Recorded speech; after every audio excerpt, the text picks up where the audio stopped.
l'Algérie figure bel et bien dans la liste rouge européenne. Dr Mohamed Bekat Berkani, membre du comité scientifique du suivi de l'évolution de la pandémie, est revenu sur ce sujet afin d'éclaircir le flou et expliquer pourquoi l'Algérie continue de voir décroître rapidement la pandémie sur son sol.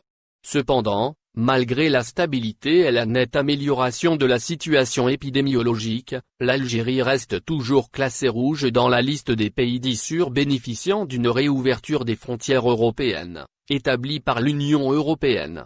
En effet, l'Union européenne a retiré l'Algérie de cette fameuse liste en fin juillet dernier. Depuis, elle a maintenu ses frontières fermées avec notre pays, interdisant par ce fait aux ressortissants algériens de franchir le sol européen.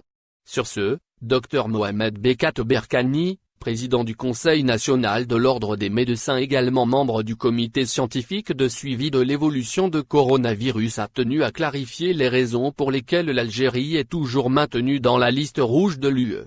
Ainsi, dans un entretien accordé au site d'information TSA ce mercredi 7 octobre dont les propos ont été recueillis par le site spécialisé Visa Algérie, le spécialiste a indiqué qu'il n'est pas question de parler de classification tant que l'Algérie ferme toujours ses frontières maritimes, aériennes et terrestres. Pour lui, la dite classification est obsolète et tendancieuse. C'est avec ces mots exacts que l'expert en médecine a qualifié cette classification.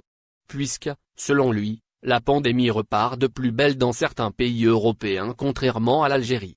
Il frise des dizaines de milliers de cas quotidiens, a-t-il indiqué.